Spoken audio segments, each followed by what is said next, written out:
Fala pessoal, começando agora mais um TorreCast. Graças a Deus conseguimos uma entrevista aí com um cara muito especial. Inédita.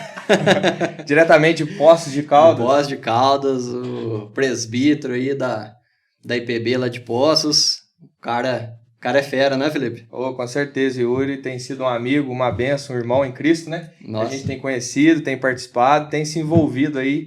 Tem sido muito bacana essa proximidade nossa. A gente teve... Esse dia pra trás tivemos lá no acampamento com eles, lá em Poços de Caldas, tocando no louvor, foi bênção demais. O que você achou, Felipe? Curtiu? Bom demais, cara. Muito bom, muito frio também, né? Frio demais, né? Frio demais, né, não, Yuri? E foi o dia mais frio esse ou não? Esse já teve mais frio Eu acho que dos dias que vocês estiveram lá, foi o mais frio da época, sim. Nossa, agora já deu uma esquentada de novo. É bom demais, foi uma bênção. Então, lembrando agora nosso TorreCast, né? Torre forte ao nosso Deus, ao qual o justo se acolhe e está seguro. Provérbios 18:10. Diretamente da torre da igreja. Subiu bastante escada aí, ó? Tô até cansado aí. Seguinte, então, como já começamos, já falamos do Yuri Pena, fale mais um pouco sobre você, Yuri, sobre o seu ministério, sobre a sua vida, sobre sua conversão, se você sempre foi da igreja. Conta um pouco mais da sua história para nós aí. Show de bola, agradecer aí Caio e Felipe, tem sido amigos também, a proximidade aqui das cidades, eu acho que ajuda muito, Com né? certeza. A gente a caminhar mais próximo, e é uma honra estar aqui com vocês, eu acho que a conversa vai ser uma bênção. Né? Como vocês disseram, sou presbítero lá em Poços, né? Tenho 29 anos hoje, fui eleito com 23, e de maneira bem resumida, né? Eu me converti aos 12 anos. Uhum. Né? Sempre fui da igreja, mas meus pais eram católicos, se converteram quando eu tinha uns 4 anos mais ou menos, a gente morava em Belo Horizonte, a gente era vizinho da Oitava, lá em BH, então foi um trabalho bem de incentivo do pessoal da igreja, conseguiram levar meus pais, se converter, então eu tenho memórias mesmo, desde pequeno, de ir na igreja, de frequentar os trabalhos, mas aos 12 que deu aquela ficha caiu pro coração, sabe? Eu entendi mesmo por que eu estava na igreja, qual que era o sentido do evangelho, aquilo me alcançou de maneira particular. E foi no acampamento também, a gente falou que estava no acampamento, foi no acampamento, na represa de Furnas, durante o sermão do reverendo Norberto Santa Andréia. Então eu lembro exatamente ali o dia, o evento, né, o momento. Então desde aquele dia eu tenho caminhado, pela graça de Deus, aprendendo, estudando bastante. E eu acho que a jornada é de aprendizado mesmo, né? Acho que não dá para chegar num ponto que a gente fala que aprendeu tudo. Sempre tem algo mais, né? Mas tem sido uma benção caminhar. Bom demais. E você tem estudado sobre também filosofia, a gente viu que o Felipe Fontes estava, né? E você falou que ele foi teu professor, você tem estudado também, aprimorado em mais conhecimento nessa área? Eu sou engenheiro químico de formação, mas eu fiz pós-graduação em teologia aplicada no Andrew Jumper, e aí nesse curso, né, de pós-graduação, o Felipe Fontes foi meu professor, então a gente estudou, eu particularmente estudei cristianismo e cultura com ele, outras disciplinas, e é a paixão da teologia que todo crente deve ter, né, que me levou por esse caminho. E hoje nem exerço engenharia, né? Tô totalmente ali nas redes sociais, caminhando com o pessoal, ensinando, produzindo material, produzindo curso para realmente tentar ajudar a igreja como um braço extra ali de conteúdo, de materiais. E filosofia, teologia, acho que tudo dá para caminhar junto e a gente somar tudo isso para a prática. Meu curso foi de teologia aplicada. Então eu tenho um viés mais de aplicação, de trazer os conceitos que são um pouco mais complexos e difíceis para a gente poder aplicar na vida e realmente que seja transformador na nossa vida, que não seja apenas algo teórico. Tem o seu valor, mas eu gosto mais da aplicação. Legal, bacana. E pegando um gancho ainda, é o tema nosso de hoje, né? Que é o comportamento do cristão em relação à cultura. Você falou de cultura aí, você tem dado alguns cursos internos na igreja também, tem falado para a galera. E primeiramente, a nossa primeira pergunta vai ser: o que é cultura? Uma definição do que é cultura para nós aí, Yuri. Então, eu trouxe até uma colinha aqui, porque as definições, né, às vezes a gente não consegue lembrar tudo de cabeça. Minha memória, eu brinco que é memória de peixe, então eu sempre tô lembrando, né? Mas cultura, popularmente falando, normalmente a gente chama uma pessoa de culta. Quando ela tem uma pessoa culta, normalmente é uma pessoa de cultura, né? Então, é uma pessoa com muita informação. Esse é o conceito popular. Mas existem dois conceitos mais acadêmicos que eu acho que pode ajudar a gente a caminhar mais de acordo com a Bíblia, que primeiro é que cultura é uma atividade. Então tem a ver também com cultivo agrícola. É aquela atividade, uma relação transformadora de nós, seres humanos, em relação à realidade. Então é uma atividade em primeiro lugar, mas em segundo lugar também é o resultado dessa atividade. Então a própria atividade em si é cultura, E aquilo que o ser humano produz transformando a realidade também é cultura.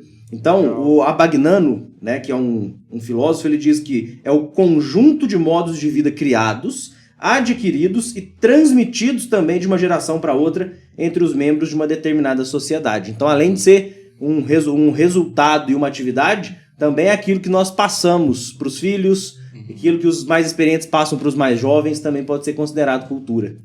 Bem legal. E assim, esse tema, uma das próximas perguntas que a gente tem, antes da gente entrar, é porque esse tema é tão importante, né?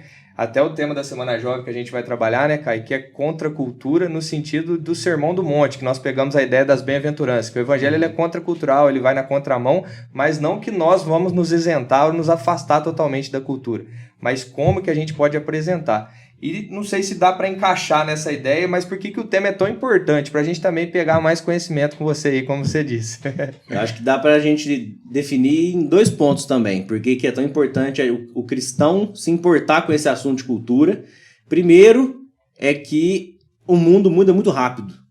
Então o mundo não é o mesmo que sempre foi, desde a época da Bíblia, dos patriarcas, ou até se a gente pensar em questão de 100 anos atrás, né, o século XX é totalmente diferente, a dinâmica dele, completamente diferente da nossa dinâmica do século XXI. Tecnologia, a gente passou por diversas transformações devido à pandemia, coisas que vieram mais rápido. Então, o primeiro ponto é, o mundo não é o mesmo.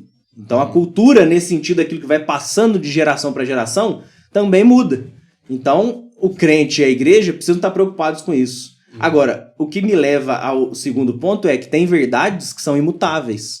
Então, esse é o grande desafio do crente, é saber que o mundo muda, mas que nós cremos num evangelho que não muda nunca. Nós cremos num Deus que é imutável, que tem leis imutáveis. Então, como que a gente concilia essas coisas? E aí eu acho que é a grande dificuldade do crente. A gente fica meio que sem saber para que lado vai. Porque eu tenho uma palavra que é eterna e imutável, mas eu tenho um mundo mudando muito rápido, e até que ponto que eu posso caminhar com essas mudanças do mundo, e até que ponto que eu tenho que me manter conservando aqueles princípios. E aí que eu acho que o crente fica com um pouco de dificuldade mesmo. E é um solo perigoso, né? Que aí a gente tem que ter muita sabedoria, como você disse, até mesmo dentro das igrejas, a cultura de algumas igrejas tem tentado mesclar, virado um sincretismo dentro da igreja, tentando atrair mais pessoas, acabam se moldando à cultura moderna, né?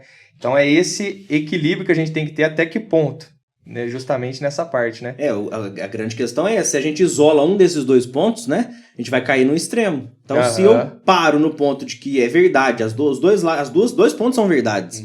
Se eu paro no ponto de que a palavra de Deus é imutável e só, então eu não posso deixar com que nada da cultura influenciar a gente.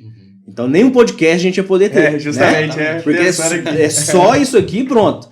E se a gente pega só a verdade de que o mundo também muda muito rápido, o risco é a gente ignorar que tem princípios imutáveis e começar a deixar tudo entrar sem filtro nenhum. Caminhar para um lado mais progressista, talvez, né? Exatamente. Mesmo dentre essas mudanças, né, a gente vê que a Bíblia, ela não precisa ser atualizada, né, como a gente tem ouvido por aí, que sempre tem essas respostas, né, dentro da palavra de Deus, mesmo com essas mudanças de cultura, mudança, né, de pensamento e tudo mais, a gente sempre tem essa resposta, né. O Filipe Fontes, né, no acampamento que a gente estava, ele até mencionou essa questão da atualização, e ele falou que, na verdade, é a linguagem, né, a maneira pela qual nós comunicamos a mesma verdade. Exatamente. E aí o Michael Orton, acho que dentro disso, ele diz que cada geração da igreja, em suas circunstâncias particulares, em seu cenário próprio, tem a responsabilidade de comunicar o evangelho em termos que se possam entender, consideradas as linguagens, as formas de pensamento do ambiente ou o período específico em que a comunicação se processa. Então a verdade é imutável, mas o jeito que nós fazemos vai mudar, porque o mundo muda também. Então a linguagem vai mudar, o jeito que eu apresento pode mudar, ou seja, existem ferramentas muito boas para que a gente apresente essa verdade ao mundo. Então a grande questão é como a gente faz isso, ou até que ponto a gente faz. É como o Paulo mesmo fazia, né? Ele se adaptava dentro dos seus limites, né, para estar passando a palavra, né? Então, fiz-me fraco para com os fracos, né? Então tudo isso é uma adaptação do meio de estar passando o que está escrito, o que é a verdade, né? Então, até em Atos 17, né, quando você lê Muito famoso o texto dele no Areópago, em Atenas, quando ele começa discursando, fazendo pontes com a cultura, citando autores. Mas se a gente caminha um pouco atrás, nas visitas dele a Bereia e a Tessalônica, por exemplo, ele está com um grupo de judeus, ele não começa mencionando cultura, ele começa mencionando o Antigo Testamento. Então é a maneira pela qual ele constrói a ponte para apresentar Cristo, e isso é discutível e isso pode ser mudado. Mas o conteúdo da mensagem sempre é o mesmo. Com certeza. Interessante. E até falando ainda dentro desse contexto, uma vez eu vi um podcast do Jonas Madureira com o Luiz Felipe Pondé, que ele estava curioso para entender o tema do livro dele, o que é essa inteligência humilhada. E, cara, eu fiquei abismado, e assim, muito interessante a forma como o Jonas conseguiu conduzir e pegando a ideia dos filósofos para trás, falando do mito da caverna de Platão. Acho que na hora que o Luiz Felipe Pondé viu que ele estava vindo para um lado de evangelizar ele já pegou a ideia e já cascou, mas o cara quase conseguiu criar uma ponte ali, uma ligação. É interessante, porque o conhecimento vai agregar para dentro da nossa fé, né? Da nossa apologética, assim como tudo foi mencionado no acampamento, né, Caio? Foi muito interessante, né? Essa visão de apologética, a gente foi passado pelo Felipe Fontes no acampamento, né? É um desafio para nós, né? A gente ser um apologeta com características assim, né? Com criatividade e tudo mais, né? Sim. Até você falou do Jonas Madureira, ele citou o Jonas Madureira como um excelente apologeta, né? Isso. E eu considero ele com certeza um excelente apologeta, porque ele consegue, né? Ele vai falar de algum assunto, ele consegue florear o assunto de uma forma assim que a gente começa a viajar lá dentro, começa... Tem uns caras que são bons no argumento, né? Porque às vezes ele tá te batendo ou ele tá te ensinando, aí depois que você vai refletir, o que ele quis dizer, né? Com certeza. Continuando dentro desse tema, né? Como que nós, cristãos, né? Nesse relacionamento com a cultura, né? Essa importância, como é que você enxerga isso, o cristão dentro da cultura? Hoje em dia, né, eu acho que a gente enfrenta um problema que é um problema perene, como Felipe Fontes me ensinou, que é um problema que vem de longa data e ele ainda existe, que é até onde nós podemos ir ou para que lado nós vamos. Eu acho que o crente enfrenta um problema que é o seguinte, a tendência nossa é ir para os extremos.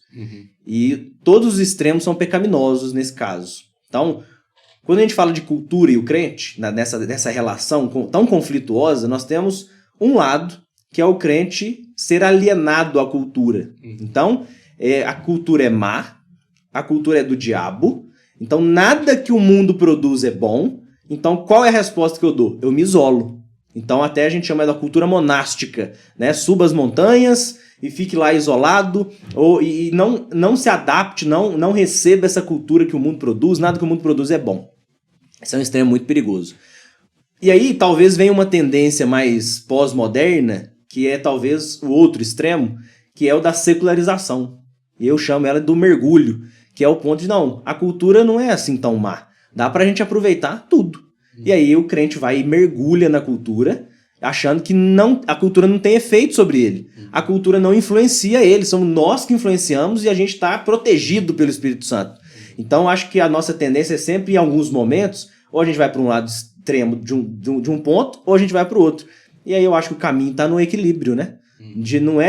Nem a cultura é totalmente má ou é do diabo, e nem mergulhar, porque a gente tem que caminhar no meio termo, né? Então existe um caminho intermediário, que é o caminho que o Evangelho apresenta para nós, que é filtrar todas as coisas, que é ir caminhando no mundo, obedecendo aquilo que Deus nos chamou para fazer, e também comunicando o Evangelho aonde nós estamos.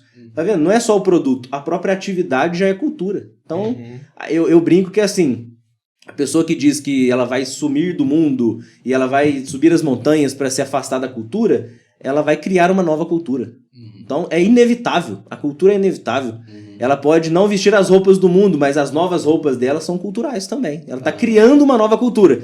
Então, é impossível o crente fugir da cultura. Então, o grande desafio, Kai, é como a gente lida com aquilo que é inevitável para a gente.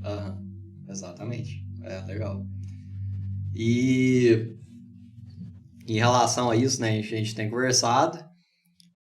Qual que é o teu posicionamento, assim, como que um cristão deve se comportar a gente já tem falado que é com moderação e tudo mais, né? Equilíbrio e tudo mais. Mas como que o cristão deve se comportar? Por exemplo, nós temos vários exemplos, né?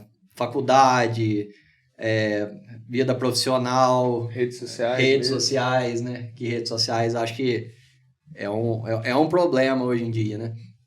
Que tem aflorado muito aí os cristãos, né? Tomando uma liberdade, às vezes, que não é saudável, né? Até mesmo por testemunha, né? Como que o cristão deve se comportar, né? Dentro dessas áreas? Eu digo que o cristão ele tem que ser o transformador da cultura. É um agente de transformação. Porque foi deixado para nós, por Cristo, um mandato de evangelismo, né? Da gente pregar o evangelho. Mas também existem outros mandamentos. Então, quando Jesus fala da grande comissão, em todos os evangelhos, a gente vê que não é só em relação ao plano da salvação. O crente tem mania de reduzir o evangelho ao plano da salvação. Ou seja, quando eu vou para o mundo, eu só falo que o homem é pecador, Jesus salva, Jesus vai voltar. Mas Jesus ensinou muitas outras coisas. E no mandato ele fala, ide por todo mundo, pregar o evangelho. Em outro texto de outro evangelho ele diz que ensinando todas as coisas que eu tenho ensinado a vocês. Jesus ensinou sobre um monte de assuntos. Jesus ensinou sobre dinheiro, Jesus ensinou sobre a família, Jesus ensinou sobre trabalho, Jesus ensinou sobre a nossa vida no mundo. Então não é só o plano da salvação, o evangelismo. Ou seja, eu defendo que o evangelizar também é falar sobre cultura, também é fazer as nossas atividades de trabalho dentro da nossa casa com zelo para a glória de Deus, conforme nos é orientado, né? Tudo que nós formos fazer, que a gente faça para a glória de Deus. Isso é cultura, isso é produzir cultura. Então eu vejo o crente como um agente de transformação.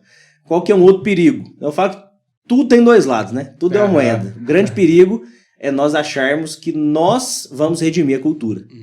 Então eu vou, através da minha vida e dessa atividade que eu faço, redimir as coisas. Não. Nós obedecemos a Deus. E quem redime os corações, quem está mexendo nos corações, quem está redimindo a cultura, é o próprio Deus. Nós fazemos parte dessa história. Então achar que eu agora vou ser um compositor, vou tocar, vou produzir um filme, isso vai redimir, isso vai converter os corações. Não vai. Isso vai ser muito bom. É muito bom que o crente se sinta incentivado a consumir coisas boas e a produzir coisas boas. Mas não é isso que vai resolver o problema do mundo, né? Eu acho que é até questão mesmo do testemunho também, né? Então, você falou que formou em engenharia química.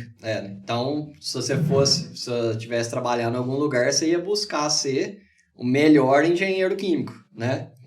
A gente tem aqui conosco aqui o Gui, né? Que é um investidor aí da Bolsa de Valor. Que veio de amigo Gui que veio com o Yuri aqui, amigo nosso. Então, no setor de investimentos, você vai ser o melhor consultor, o melhor, né? O melhor profissional ali, né? E isso é questão de testemunho. Se um cara tá te olhando lá como né? Você tá ali tá num pedestal ali para todo mundo ver. Então, o cristianismo faz parte disso também, né? Você também se doar, ser o melhor na tua área, né? Para as pessoas, não, o cara realmente é um cara aplicado, é um cara que sabe trabalhar, né? Então, a partir disso, a pessoa tem a curiosidade, né? Mas o que leva, né? O que leva a pessoa a ser assim, né? Tão aplicado, tão empenhado em ser o melhor. Chamar atenção, né? Em fazer o melhor, né? Então, tem um versículo que o Felipe mesmo fala muito, né? Que é quer comais, quer bebais, né? Ou façais outra coisa, fazer tudo para a glória de Deus. Tudo né? é para a glória de Deus, né? Então, a nossa vida profissional, nossa vida acadêmica, né? Então, nossa vida social, tudo isso é para a glória de Deus, né? Deus criou a gente com vários propósitos. Um deles é subjugar a terra. Lá em Gênesis capítulo 1.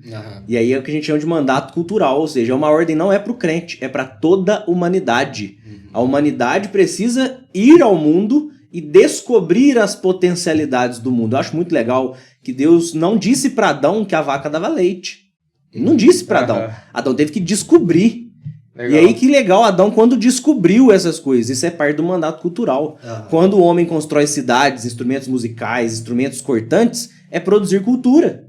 Então não está estrito a nós crentes. Então eu digo assim, se eu trabalhasse ainda na indústria, e do meu lado, na fábrica, tivesse um ateu que fizesse um trabalho tão bom quanto o meu, eu e ele estaríamos glorificando a Deus naquilo que diz respeito ao mandato cultural. Porque mesmo ele não precisa acreditar em Deus ou confessar a Deus para obedecer essa ordem de Deus que foi dada a toda a humanidade. Então o ser humano, mesmo não sendo cristão, produz cultura e pode produzir cultura boa. Mas pode produzir cultura má também. É meio que ele tá seguindo sem saber o que ele tá seguindo. Exatamente. Tá dentro de nós, né? Ou seja, nós adoramos alguma coisa, que é o mandato espiritual. Todo mundo adora. O que importa o quê? Todo mundo produz cultura. A intenção pela qual nós produzimos aí vai ser diferente. Nós queremos ser diferentes e que as nossas boas obras sejam vistas porque nós cremos num Deus que nos criou para essas obras. Diferente deles, né? Que não acreditam, não entendem, não confessam. Então acho que é aí que está a diferença. Mas todos estão produzindo cultura e todos estão glorificando a Deus nesse sentido. Eu achei interessante você falar aí de que somos agentes de transformação e não vamos redimir a cultura, né? Porque isso às vezes é um paradoxo na nossa mente. A gente tem que ter cuidado, né? Para saber interpretar e às vezes a gente querer forçar a barra, como você disse. Eu mesmo tinha muito dessas dúvidas, já muitas vezes me questionei, perguntei até que ponto eu vou, até que ponto eu devo fazer isso, não devo fazer, até que ponto eu tô sendo mundano, que a gente tem essa maneira, né, de mundano, e até que ponto eu posso seguir. Então foi muito bacana você tocar nesse assunto. E ainda nesse cenário, o que fazer para não ser influenciado e sim um influenciador? Sabemos que você utiliza muito bem as redes sociais justamente para pegar esses temas que às vezes tem gerado polêmica também, né, no mundo, e até nas redes dele, sem mimimi, né, que tá lá nas redes, então é isso aí, fala para nós um pouco como que a gente pode influenciar e não ser influenciado, né, pela cultura moderna. Quando a gente fala de cultura e a gente fala dessas visões, né, tanto a visão secularizada que você mergulha na cultura, quanto a visão de alienação que você se isola, ela não é só um problema prático, existem problemas teológicos por trás, né, então, de maneira bem sucinta, é o seguinte, quando eu vou para um caminho de mergulhar na cultura, eu estou negando que o mundo é mau. Então eu estou negando a queda em pecado. Se eu acho que o mundo não me influencia, se eu acho que não tem nada, tudo eu posso aproveitar sem filtro nenhum, eu estou negando a doutrina da queda. Isso é um grande problema. Só que se eu me alieno e me isolo do mundo, eu estou negando outras duas doutrinas fundamentais. Eu estou negando que Deus criou um mundo bom e eu estou negando que Deus está redimindo todas as coisas.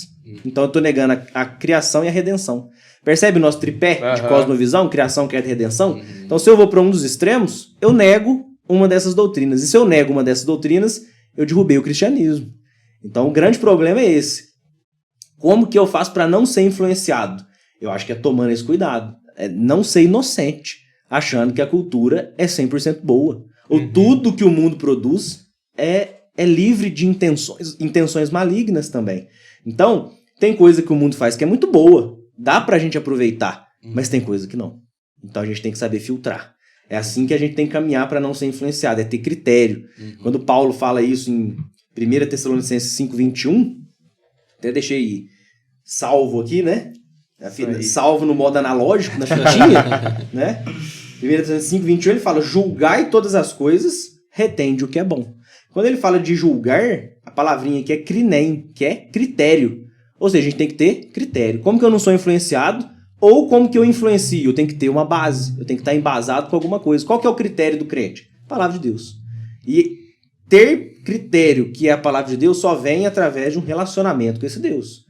Então, não adianta eu não ter relacionamento com Deus e não querer ser influenciado pelo mundo. Eu vou ser influenciado. Eu sempre estou sendo influenciado. Agora, o que toma conta do meu coração? Onde que eu dedico mais tempo, energia e dinheiro? Eu acho que é o tripézinho do nosso coração também. Que é a energia, o nosso amor, tempo e o dinheiro ali. Então, como que eu não sou influenciado? Eu acho que é só tendo critério. E o critério é a palavra de Deus. Ou seja, todo dia, a gente abre a tela do celular, a gente está sendo bombardeado por um monte de visão de mundo que não é a visão de mundo bíblica. Né? E às vezes a gente nem percebe, né, cara? Não percebe e eles estão tentando nos convencer através de coisas bonitas, através de músicas bem construídas, através de filmes muito bem produzidos, e às vezes a gente cai no engano de achar que isso tudo é muito inocente, isso não tem intenção. Às vezes tem. E aí, essa malícia no bom sentido só vem através do relacionamento com Deus. Então o crente que não tem relacionamento com Deus é uma presa muito fácil para esse lado ruim da cultura que existe também. Agora, como que a gente influencia? O mesmo caminho, né? Se relacionando com Deus, amando a Deus, ouvindo a voz do Espírito Santo e consumindo coisas boas e produzindo coisas boas também, né? No nosso trabalho, na nossa família. Se tem alguém que tem um viés artístico de ser compositor, de produzir filme, de produzir um podcast, que isso seja com critério bíblico. Então, acho que vai caminhar mais dessa maneira aí. O podcast surgiu justamente dessa ousadia, né? Que falta um pouco, né? Como ser influenciador. É justamente isso, gente. Nós precisamos... a gente está aí sendo bombardeado por informações nas redes sociais, né? Que se a gente for analisar a porcentagem de coisas negativas, é infinitamente superior a coisas positivas, né? Então, a ideia do nosso podcast, né? Da gente estar mais ativo nas redes sociais, primeiro que para mim foi um desafio, né? Eu mesmo, para falar em público, para saber que tem uma câmera me gravando, foi uma dificuldade, mas ao mesmo tempo, falei, gente, a gente tá sendo bombardeado por coisas negativas, a gente tem que fazer alguma coisa, né, Felipe? Foi a nossa conversa. E o podcast foi uma ideia nossa, a gente alcançar um número maior de pessoas, né? Utilizando dessa tecnologia que a gente tem hoje, né? Que é câmera, celular, microfone. Graças a Deus, a gente tem um espaço legal para tá fazendo isso, né? Então, como influenciar, a gente tem que ser mais ativo, né? Não só nas redes sociais, mas também na rua, a gente falar mais, visitar asilo, visitar creche, visitar escolas e na onde a gente for, na onde a gente estiver, a gente ser um influenciador. Isso é muito fera, isso é muito importante. Porque quando Paulo fala de ter critério, é a mesma raiz da palavra crítica para nós hoje na língua portuguesa. E às vezes o crente é muito crítico, no sentido ruim. Ou seja, é bom ser crítico porque tem coisas que nós temos que condenar mesmo. O pecado tem que ser condenado. Então tem coisas que a gente não negocia. Então a gente fala, isso não, isso é ruim, isso a gente se afasta. O grande problema do crente, às vezes, é ser crítico com tudo e não produzir nada. Ou seja, a gente só reclama do que o mundo produz. A gente só diz que o mundo ofende a Deus. Então a gente fica numa postura passiva. A gente espera o mundo produzir e reclama.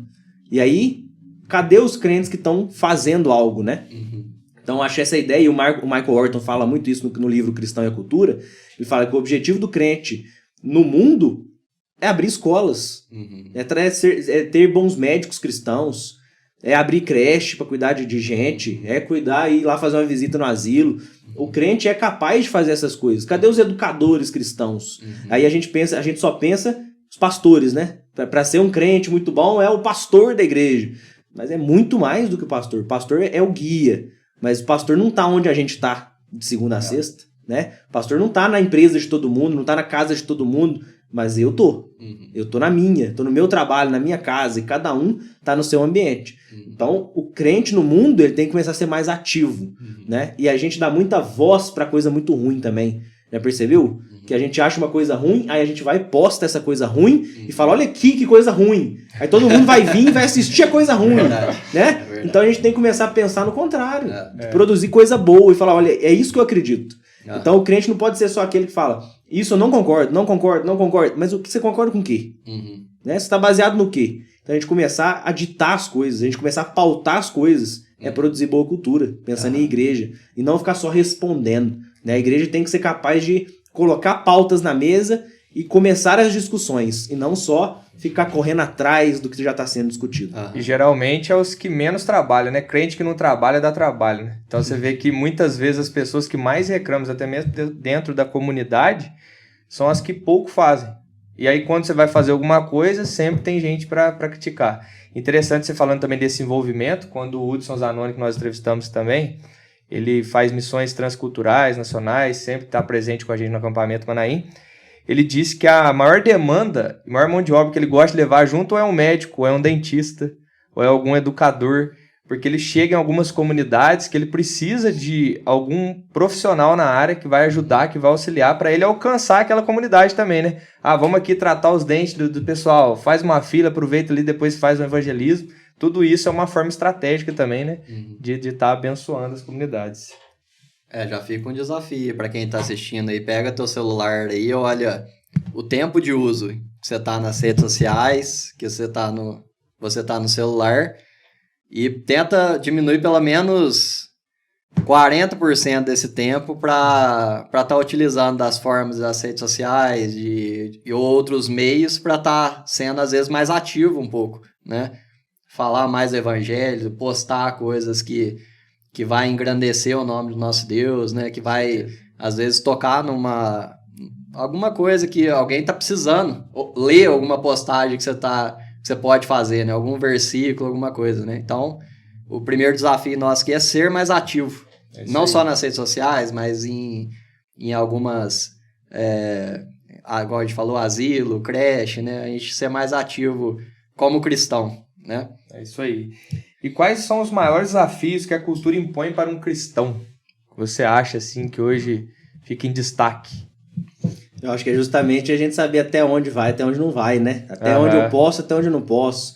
E aí que gera essas perguntas, né? De, pode isso? Isso pode? Crente pode assistir isso? Crente pode fazer aquilo? Né? E assim, eu não gosto muito desse tipo de pergunta, porque ele cria ele cria uma lista de regra do que eu posso e do que eu não posso. E aí transformar o evangelho numa lista de regra é um grande perigo. Porque se a pessoa consegue cumprir a regrinha, ela foi salva pelas obras dela de cumprir a regra. Né? E se ela não consegue cumprir a regra, ela se sente péssima. Ou seja, eu não sou digna de Deus, Deus nunca vai me amar, porque eu não consigo cumprir essas regras aqui. Então acho que o grande desafio, Conte, é realmente andar nessa corda bamba. É uma corda bamba. Tem coisa que a gente vai se aproximar. Então eu cito aí exemplos. José no Egito como governador, você não vê nenhum momento ele, por exemplo, fazendo um decreto como governador do Egito, que agora os egípcios não podem mais adorar os deuses deles. E agora todo mundo é crente aqui, todo mundo vai adorar o meu Deus. Não existe nem historicamente um relato disso. Não foi por imposição. José caminhou nessa corda bamba sabendo que Deus tinha levado ele para lá e que ele estava ali por algum motivo que ele não entendia ainda. E às vezes eu acho que nem precisava entender. Acho que às vezes fica tentando entender coisas que não precisa. Eu não preciso entender para obedecer. Então eu vou obedecer. Então eu acho que o desafio do crente é às vezes parar de conjecturar demais, ficar abstraindo muita coisa, e a gente tem mania de ver, e se? E se? Não, o que a Bíblia me manda fazer? Ela me manda viver uma vida em santidade e obediência a Deus. O que eu vou fazer então? Obedecer. Onde que eu tô? Tô na escola, na universidade, no trabalho? Qual que é o meu papel ali dentro? Ser um ótimo trabalhador, justo, né? Como um sapateiro perguntou para Lutero, né? E agora que eu converti, sou sapateiro, o que eu faço? Continua fazendo o melhor sapato e vende por um preço justo. Você vai estar glorificando a Deus fazendo isso.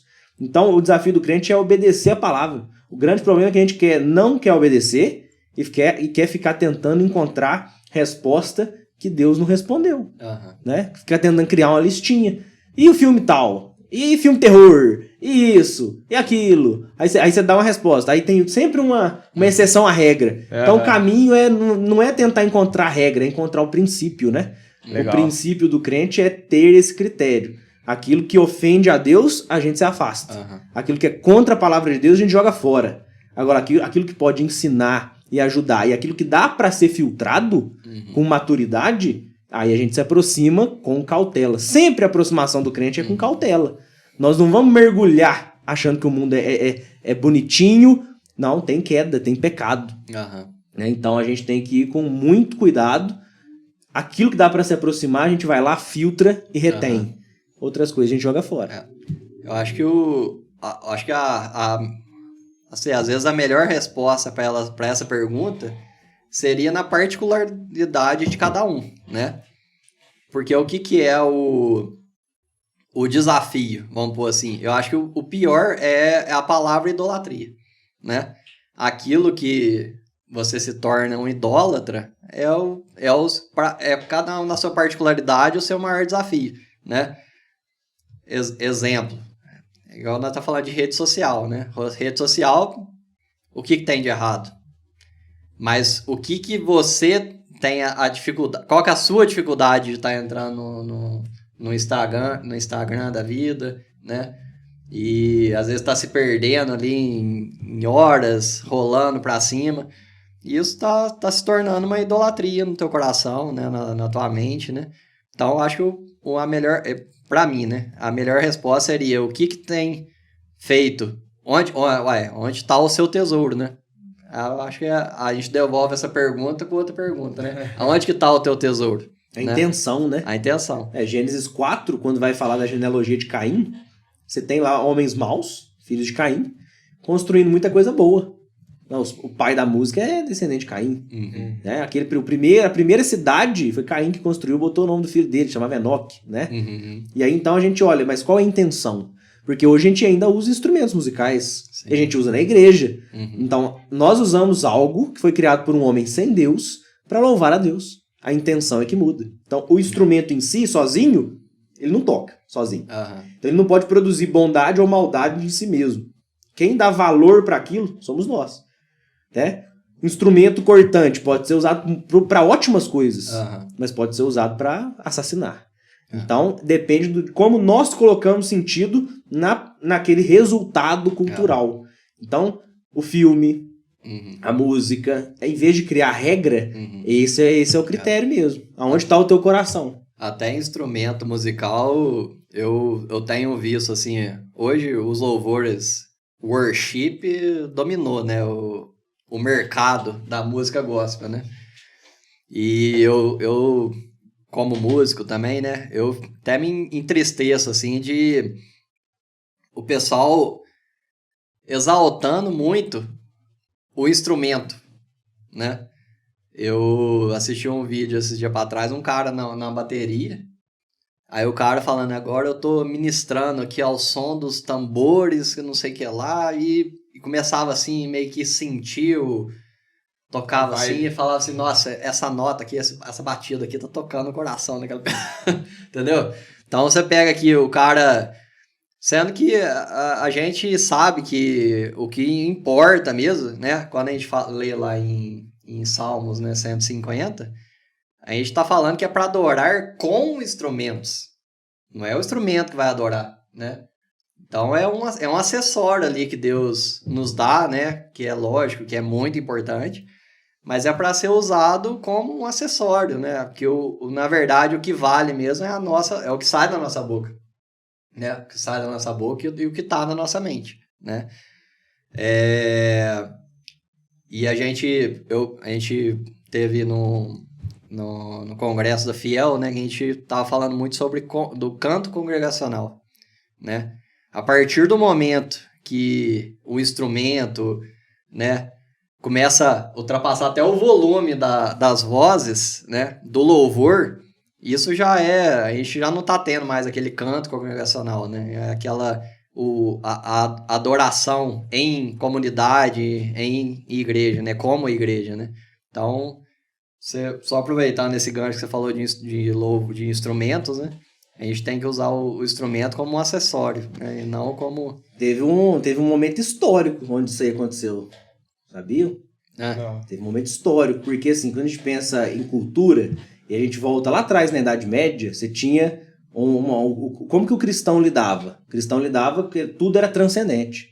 Então a igreja valorizava muito a cultura e a arte, porque de uma maneira errada achava que a cultura tinha que servir a igreja. Então tudo que a gente for produzir tem que ser para a igreja. Então tem que fazer para Deus e só faz para Deus da igreja. Isso era uma coisa errada que o pessoal achava.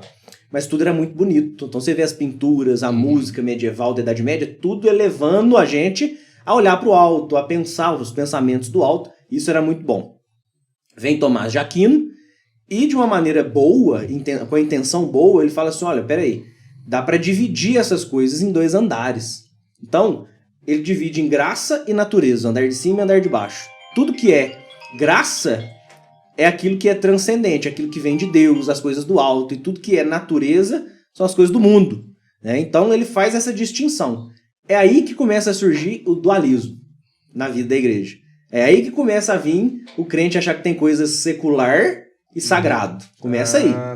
Só que isso foi antes do Renascimento, ainda era a Idade Média, 1250, 1270. Quando a gente chega no século XV, na época do Renascimento, o que tinha acontecido por causa dessa definição de Tomás de Aquino? A natureza devorou a graça.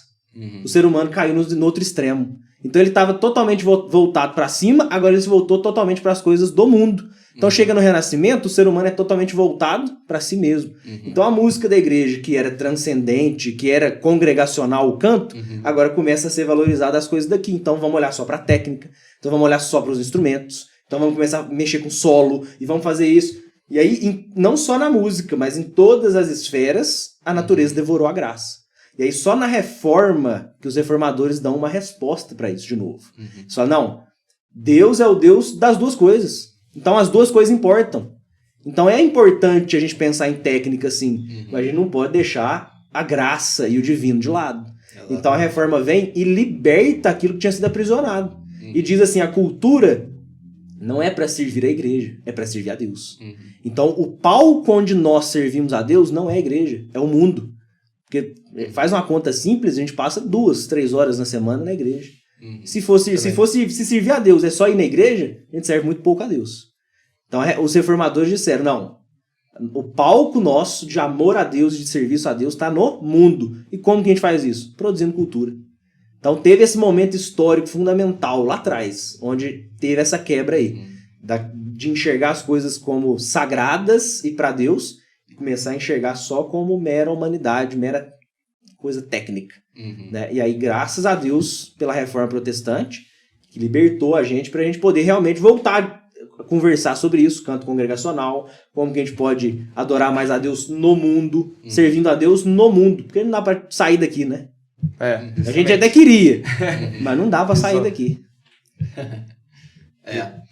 Eu acho que o grande problema é esse pêndulo, né? Que vai para lá, depois vai para cá, nunca para no meio, né? Isso ao longo da história a gente tem visto bastante isso, né? Em todas as áreas, né? E tudo mais. Né?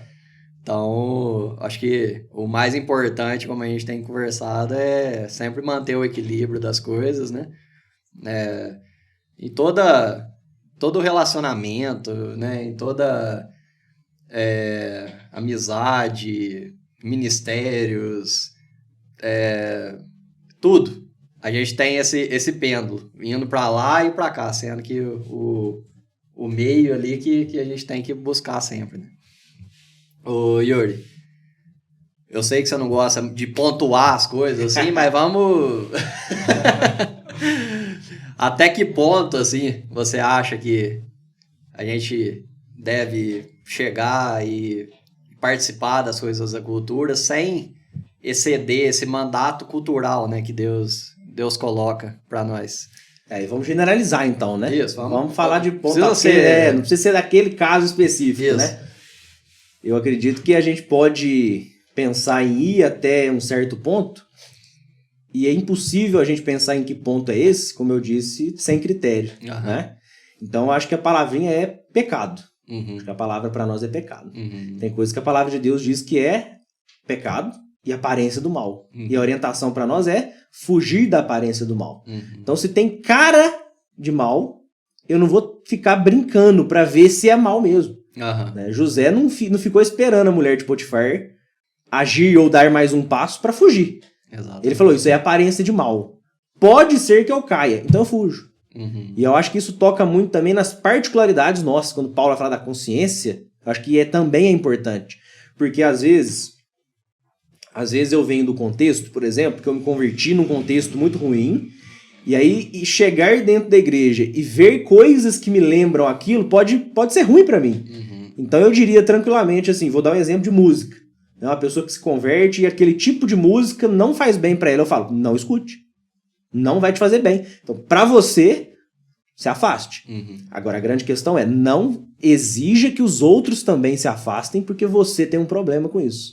Isso é uma questão particular. Qual que é o critério? O critério é a palavra de Deus. Então, é pecado? Não é pecado aquele tipo de música, mas me faz mal. Então, eu não ouço. Tá vendo o critério? Mas o outro pode ouvir, aí não fere a consciência dele. Agora, tem coisas que não dá pra levar nesse ponto, porque senão a gente gera um argumento perigoso que é, pra mim não é pecado. Então eu posso. E aí você não vai, porque pra você... Não, tem coisa que a Bíblia dá nome. Então, idolatria, a gente não pode participar de idolatria. Coisa sacrificada a ídolo, né? Então essas coisas não tem como negociar. Agora, outras coisas que a gente não sabe a intenção, o papel do crente qual que é? Filtrar. O nosso papel é investigar. Ou seja, eu estou assistindo um filme. Eu tenho que estar assistindo um filme não com a mente de esponja, que eu estou absorvendo tudo e aquilo ali é tudo muito bom. Eu tenho que estar com a mente ativa de falar assim, o que esse filme está querendo me ensinar? O que ele está querendo me ensinar é bom? É bíblico? Então eu absorvo. Agora, não, esse ponto aqui do filme, ele tentou me fazer acreditar que o mal é bom. Não, então aqui eu não vou concordar. Mesmo assistindo, tá vendo? Então eu assisto com filtro. Eu acho que é o grande desafio, assim, a gente fala que é o papel do cristão, mas é muito difícil botar esse filtro em prática. Às vezes a gente deixa o filtro de lado, por comodidade, por prazer da carne, porque é mais confortável, mais gostoso não ter filtro. Vou lá e vou desfrutar. Mas o chamado do crente no mundo não é para descansar. Nosso chamado é de atividade. Então nós estamos filtrando, nós estamos proclamando o evangelho, nós estamos andando em santidade. O que muda da geração de Sete para a geração de Caim é isso. A geração de Sete adora a Deus, invoca o nome de Deus. A geração de Caim, não. Ambos convivem juntos no mesmo mundo. Por que Deus não destrói a geração de Caim? Por que Deus não exterminou lá atrás? Para mostrar que tem dois povos diferentes. Que o povo dele vive diferente. E que o povo, a linhagem da serpente, vive pelos próprios prazeres, querendo construir os próprios castelos. Ou seja, nós vivemos no mundo, não somos daqui, mas nós fazemos o melhor, porque nós não construímos castelos para nós mesmos. Nós estamos servindo um Deus que ele é o dono desse reino. Então a grande diferença está aí. Eu acho que... E também acho que a gente tem que tomar muito cuidado, né? Porque às vezes a gente assiste um filme, ouve uma música e tudo mais, e como a gente está falando de critérios para a gente avaliar essas coisas, para a gente ter critério, até para a gente ter critério, a gente tem que estar bem afiado com a palavra, né? Porque o critério, a gente pode ter um critério baseado em quê? Né? O critério nosso vai ser baseado em quê? Né? Então, por isso, a importância, né, do estudo da palavra, do estudo da teologia, né? Porque todo mundo é teólogo, né? Mas até que ponto é saudável essa teologia, né? Quando a pessoa começa a perguntar muito, pode isso, pode aquilo, você acha que você está precisando de... Exatamente. Você está precisando de mais relacionamento com Deus, você está precisando de ler mais a Bíblia, porque senão você não estaria fazendo esse tipo de pergunta. Você já teria entendido que o evangelho não é pode ou não pode. Exatamente. Parece que tem uma geração que é tudo muito mastigado, né? Então eu não quero investigar, porque investigar dá trabalho. Muito trabalho. Né? Tipo, me lembro de uma vez um amigo numa empresa que eu trabalhava, ele tinha perguntado se eu tinha sido batizado. Aí eu falei que fui, né? Batizado por aspersão na igreja e tal. Aí ele falou, mas aí não aconteceu nada? Eu falei assim, como assim? Não, nada, você não caiu, não manifestou nada. Eu falei, não, cara, não, mas então você não batizou nada. Aí, só que nisso, cara, me deu uma ira santa, acredita, né? Que eu me lembro que eu fui embora, novo convertido, dobrei meu joelho no quarto, orei, clamei pra Deus e fiquei ali, 1 Coríntios 12, 13, 14, tentando entender sobre os dons espirituais, manifestação do Espírito. E fiz um esboço pequeno, e ele falou que uma parente dele que tinha um conhecimento na igreja lá, que tinha falado e que era verdade. E eu falei, manda pra ela e fala pra me responder. E não respondeu até hoje. Então, tipo assim, foi bom pra mim que me deu um crescimento espiritual, alavancou, e foi uma bênção nesse sentido. E até onde podemos chegar para não sermos também extremistas demais, Yuri, com a cultura, assim, com o envolvimento. É os dois extremos, né, de novo. Então, se por um lado a gente não pode negar que o mundo ele experimenta os efeitos da queda, então nem tudo é inocente, a gente tem que tomar muito cuidado. Eu não posso ser extremista demais, porque se eu for extremista demais, eu vou pro outro extremo. Eu vou negar que Deus criou um mundo muito bom. Eu vou negar que Deus criou o mundo para nós. É para nós. Para que o ser humano fosse colocado aqui e para que a gente desfrutasse de uma vida boa e confortável aqui. Deus colocou o planeta no lugar exato do universo, que sustentasse vida. Criou animais para que a gente pudesse se alimentar.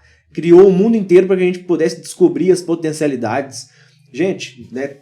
Felipe Conte canta, Caio toca guitarra, eu toco teclado, pensando em música. Para construir um violão, quanta cultura que precisa. Precisa da árvore certa, no tempo certo, para tirar a madeira com a umidade certa.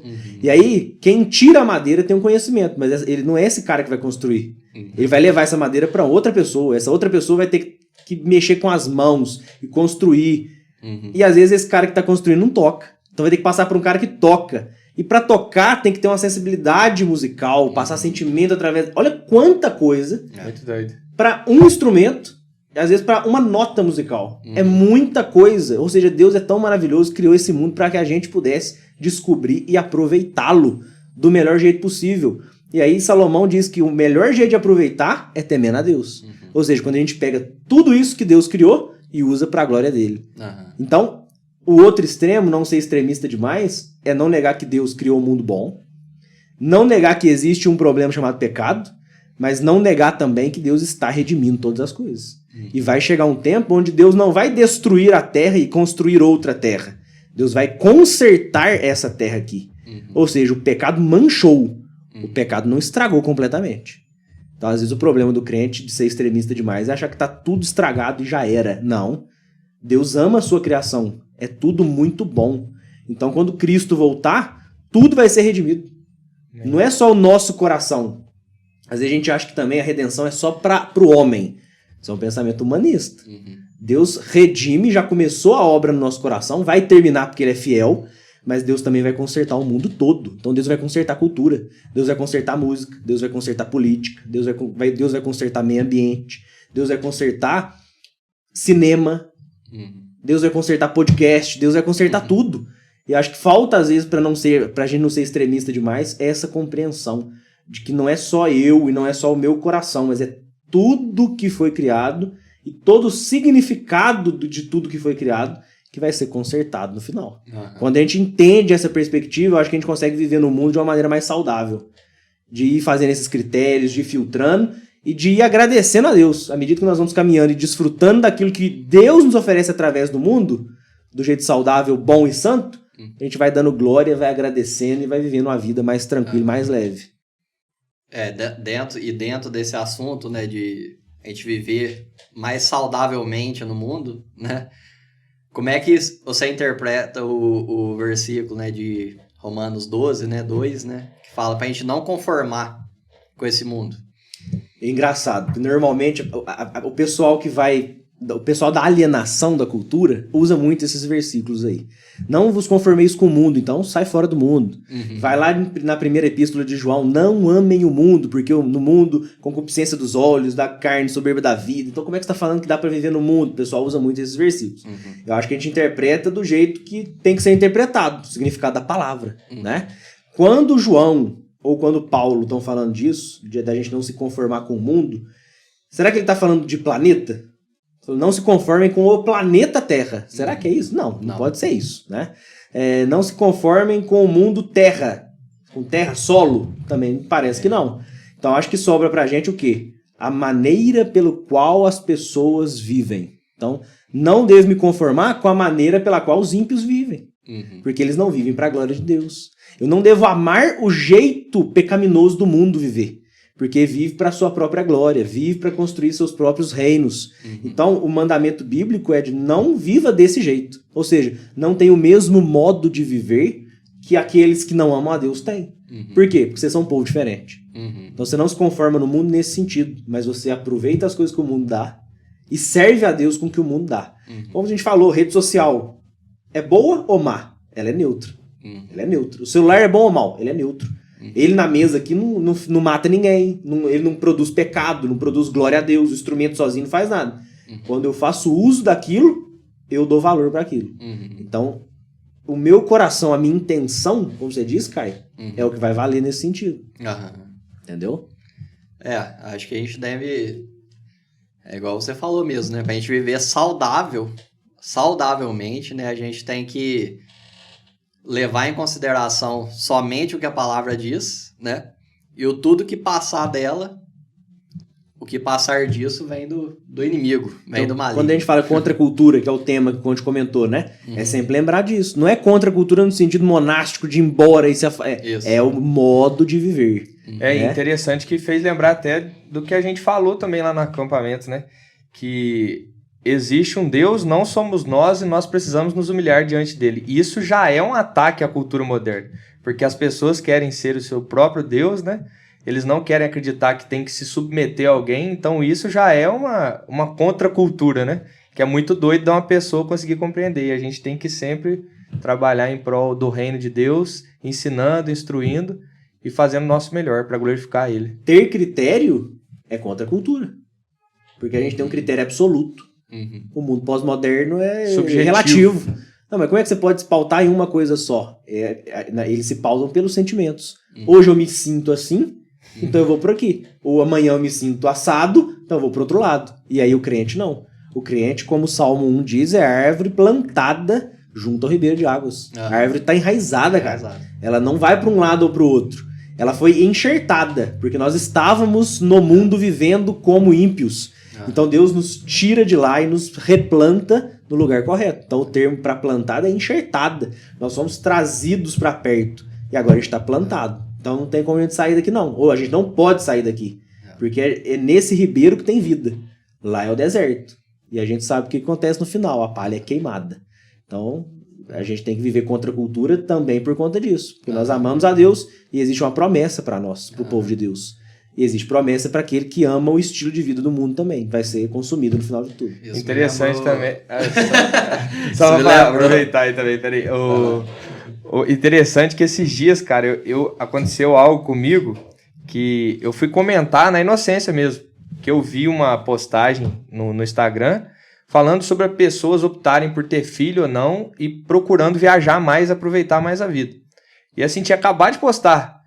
Dê sua opinião, estava escrito, dê sua opinião sobre isso. Aí eu pus a minha opinião. Eu pus egoísmo, vaidade e ilusão. Rapaz, foi moído. Que isso?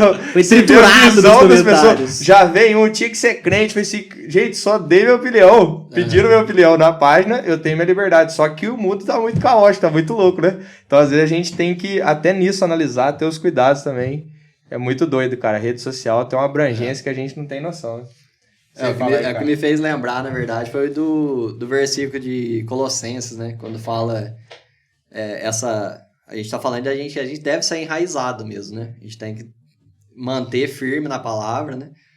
E esse relativismo me lembrou muito Colossenses, quando fala de vãs filosofias, né? E sutilezas, né? Então, essa mensagem que hoje a gente tem visto no mundo, tudo é relativo, não tem nada certo, né? Tudo vai de acordo com a opinião da pessoa, né? Então, é igual a gente ouviu no acampamento, né? A gente falando do mundo pós-moderno, né? Então, a gente tomar cuidado com isso. Tomar cuidado com vãs filosofias e as sutilezas que o mundo tem imposto, que às vezes não tá na cara, né? Às vezes o mundo é inteligente. O mundo é inteligente, né? Eu não lembro se foi o Eduardo, alguém falou, né? Que o diabo, o inimigo, ele não é criativo. Ele usa dos mesmos métodos que usou lá na Idade Média, na Idade Moderna e o que tem usado hoje, né? Então, o relativismo tem tomado conta, né, do nosso mundo hoje e a gente deve tomar cuidado com as vãs filosofias, com sutilezas, com coisas que estão... Às vezes não é nem uma coisa muito grande, mas é um negocinho que às vezes incomodou um pouquinho no nosso coração, na nossa mente, e que isso vai fazer crescer, vai fazer germinar e vai crescer e vai virar uma árvore na tua cabeça e você vai ficar enraizado no relativismo, não é enraizado na palavra, na firmeza do evangelho, né? Tem uns textos na Bíblia que são engraçados, né? Que o pessoal às vezes fica tentando descobrir o significado. Lembrei agora quando Jesus nos manda ser sagaz, né? Como a serpente. A pessoa, mas como assim? Jesus mandando ser como a serpente e tal. Mas é justamente isso, o mundo ele é astuto, ele sabe como colocar de maneira sutil dentro da cultura e vem criando-se uma cultura que aí, quando vê hoje é normal. Ninguém fala mais que é pecado, ninguém combate mais tal determinado defeito ali, porque o mundo é sagaz. Então o nosso chamado é ser sagaz do mesmo jeito, pro bem. Sejam sagazes. Ou seja, até pensando em cultura, quando a gente fala em produzir e consumir, é justamente produza coisas de um jeito sagaz. E aí eu até falo, Crônicas de Nárnia é um jeito muito sagaz. Lewis foi muito sagaz, porque ele criou uma história. Essa história é tão boa que ela não é vendida como gospel, ela é vendida como ficção, como todas as outras ficções que estão por aí, mas o pano de fundo dela, nós lemos e nós sabemos. Você comentou lá na Copa-América, né, que tem um conhecido que leu... Como é que era? O pessoal comentou de uma postagem, né? Que até a moça era uma ateu, né? Ateia, não sei se você fala assim, ateia, né? A moça chegou a comentar que durante muito tempo gostou e depois descobriu que era cristão. Agora eu não vou gostar mais, né? Ela tinha lido, amava, não fazia ideia. Olha pra você ver a sagacidade. De tão bom que o negócio é. Então, às vezes, o crente quer colocar um negócio estampado, né? E tem que ser, pessoal, crente produzindo pra crente tem que ser estampado. Quando a gente fala de abençoar a igreja, a linguagem é clara, mas quando a gente fala de construir uma ponte para fora, a gente tem que ser mais sagaz. Não de esconder o evangelho, não é isso que a gente quer, mas de ser inteligente para alcançar essas pessoas. Isso é legal até pensando no contexto culto e um contexto acampamento também. A abordagem, a forma como a gente pode envolver as pessoas vão diferenciar, né? O culto é pro povo de Deus. Justamente. Quem adora no culto público é o crente. Então já começa a errar quando a igreja quer fazer um culto para quem é de fora. Vamos fazer um culto pro visitante. Tá errado. O culto é pra igreja adorar a Deus. Agora o resto, lá fora, um evento, um acampamento, tem que ter sagacidade. Tem que discutir temas contemporâneos. Tem que chamar as pessoas de fora e ser sagaz do jeito que a gente conduz as coisas. Legal. Estratégias, né? E para nós encerrarmos aí, Yuri, passa uma mensagem para quem tá ouvindo, para quem tá nos ouvindo aí do Toycast. Câmera 1, 2 ou 3 aqui, né? Olha lá, subiu lá. Pessoal, antes de preocupar com cultura, a nossa preocupação tem que ser o nosso coração. Então, o relacionamento com a palavra de Deus, em uma ordem de hierarquia, ele é o mais importante de todos. Primeiro, relacionamento com Deus, primeiro, amar a Deus. Depois, a gente vai estar preparado, ou um pouquinho mais preparado, para ir lá fora, para ir para o mundo. Não dê passo maior que a perna. Não vai querer sair adoidado pelo mundo, pregando o evangelho para todo mundo. E aí, o risco é de mergulhar na cultura. O risco é de cair num extremo, de negar que o mundo é bom e se alienar, de achar que o mundo é todo mal. Então, primeiro, ficar afiado, como o Caio disse, no critério. Tem que estar afiado na palavra de Deus. Você pode saber de um monte de coisa, mas o que você mais tem que saber, mais você tem que amar, é a palavra de Deus, a Bíblia. Eu acho que quando a gente fala de cultura, a tendência é a gente errar muito nisso. A gente fala assim, então agora vamos redimir a cultura, agora nós vamos produzir coisas boas. Tem uma coisa que vem antes, né? O amor a Deus, o relacionamento com a palavra, é aquilo que vai fazer com que a gente produza coisas melhores, consuma materiais melhores. Sem isso, nós vamos estar fazendo cultura para quê? Para quem? Para nós mesmos? Para que a gente seja reconhecido pelo mundo? O caminho não é esse. O caminho é fazer Cristo conhecido. A gente levar Cristo para a cultura. Mas qual Cristo? Por isso que a gente tem que conhecer o Cristo da palavra, do Evangelho, para que a gente leve o Cristo verdadeiro e não um genérico qualquer. É isso aí. Inclusive, o Yuri você tem um curso, Yuri, que fala sobre o cristão e a cultura, né? Nunca foi gravado, quem sabe um dia, mas eu tenho um curso de um semestre que a gente fez lá na igreja, trabalhando sobre cultura, arte, depois entrou em política, família, todos os elementos que também estão ali ao redor desse assunto. Legal, quando for ser lançado aí para as redes sociais, a gente já coloca aí no Toycast. Show de bola. Isso aí. E agradecer, né, Caio? Isso aí. Participação do Yuri, do Gui, da Bruna e do Patrick, que está aqui com a gente também, pessoal acompanhando, Yuri, tem sido uma bênção também aí. Agradecer a todos vocês, que Deus continue abençoando tua vida, seu ministério, que você continue sendo usado como um vaso nas mãos do nosso Deus, amém, né? Glorificando a Ele nas redes sociais, na igreja, onde quer que você esteja, que você continue fazendo a vontade dele. E meu desejo é o mesmo também aqui para a igreja de vocês aqui, IPI de Machado, para esse podcast aqui que frutifique, não só na nossa região, mas que vire referência. Amém. E que sejam discutidos aqui temas pertinentes, né, para a vida do crente, evangelho sempre em primeiro lugar, como foi hoje, e que tenho certeza que vai ser um sucesso também. Amém. É isso aí. Agradeço aí também, Yuri.